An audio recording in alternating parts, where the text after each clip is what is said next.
Welcome to WatchMojo.com, and today we're counting down our picks for the top 10 actors who died during the production of a film. Everything becomes chaos. I'm an agent of chaos. For this list, we're taking a look at actors and actresses who tragically passed away while a film they were set to star in was still in production. However, we're excluding those who died in pre- or post-production, like James Dean. It's here. And there ain't a dang thing you gonna do about it. At 22 years old, Aaliyah already had a bright and prosperous career in her future. And we haven't even mentioned her breaking onto the film scene with her role in Romeo Must Die the previous year. I don't know how it is in China, but in America, for girls kicking your ass, you do not have to be a gentleman. Number 9.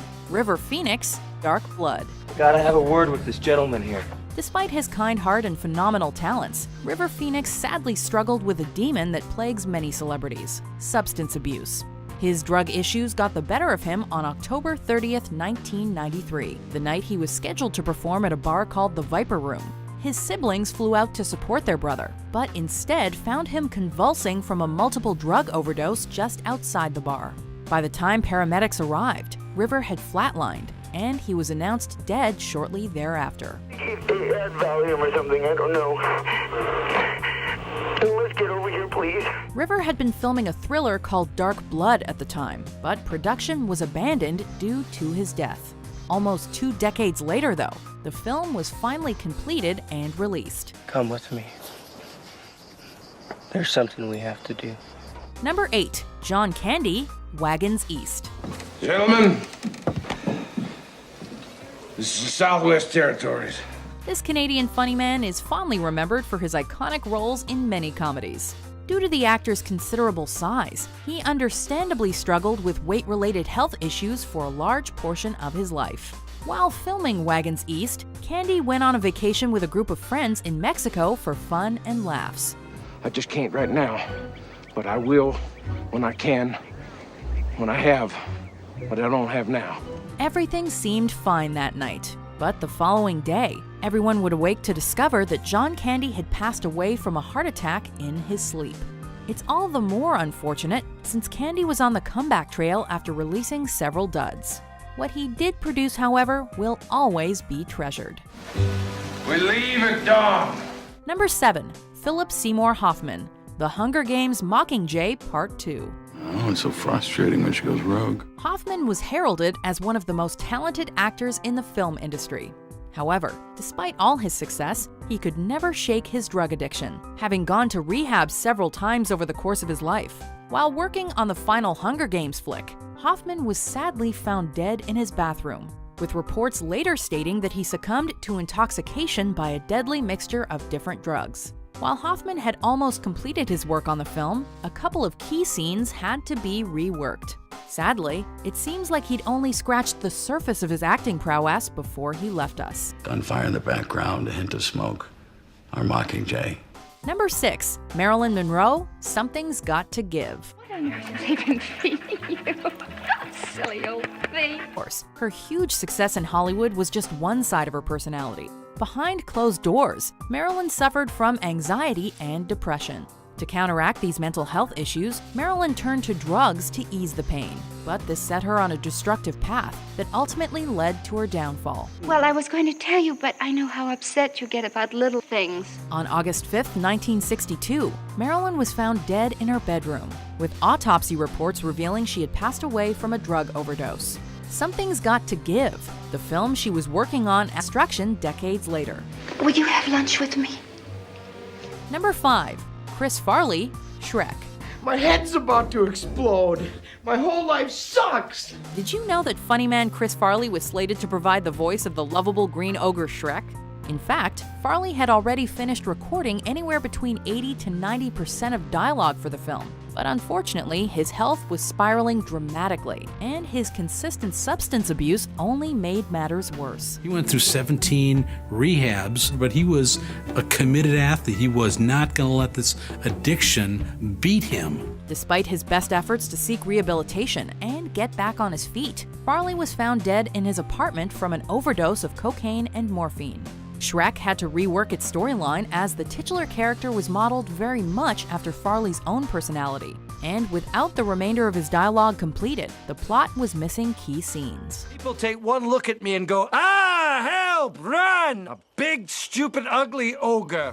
Number 4. Bruce Lee, The Game of Death. Bruce Lee was a mega movie star at the peak of his career, providing audiences with sensational martial arts flicks featuring death-defying stunts and stunning fight choreography. While working on The Game of Death, Lee began to experience painful headaches and even collapsed due to sudden seizures on occasion. Doctors diagnosed Lee with cerebral edema, which is an excess of fluid in the brain. He was prescribed mannitol to suppress this, but his illness ultimately got the better of him one night when he went to sleep after taking a painkiller from a fellow actress, then didn't wake up.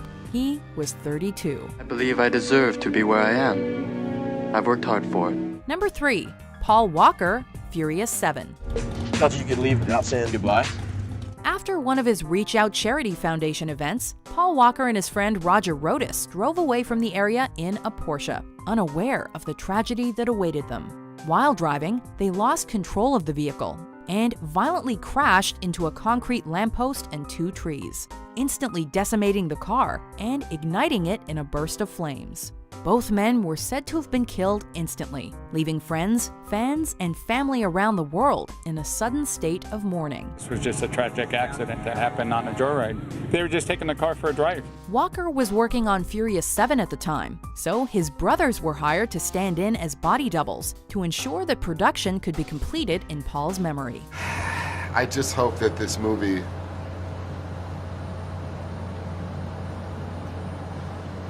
I just hope he's watching, you know? Number 2. Brandon Lee, The Crow. In a twisted turn of fate, the Lee family faced tragedy once again, almost 20 years after Bruce's untimely passing, when the martial artist's son Brandon was killed in a freak accident. On the set of this graphic novel adaptation, a scene called for Brandon's character to be surprised by a gunman moments before being shot.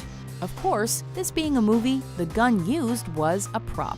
Unfortunately, members of the crew decided to mix dummy cartridges with real bullet pieces for more authentic gunshots. Sadly, a dummy round bullet became trapped in the revolver, and Lee was struck in the abdomen when a shot was fired in the scene. After 6 hours of surgery, the 28-year-old was officially pronounced dead. What happened to Brandon was a tragic accident, and it's something that I'm gonna live with. Before we reveal our number 1 pick, here are some honorable mentions. Win the crowd. I don't know what's the matter with this country, but it's getting tougher and tougher to earn a living. Number 1. Heath Ledger, The Imaginarium of Dr. Parnassus. I don't know who you are, I don't know who she is, and I certainly don't know what that is. On January 22, 2008, Heath Ledger was found dead in his apartment after an overdose on prescription drugs. The 28-year-old actor had already completed his work on The Dark Knight, for which he'd win a posthumous Oscar. How about a magic trick? I'm gonna make this pencil disappear. Unfortunately, he had yet to finish his work on Terry Gilliam's ambitious fantasy film, The Imaginarium of Dr. Parnassus. Shocked by his sudden passing, Gilliam initially considered scrapping the picture altogether. That thankfully didn't happen though.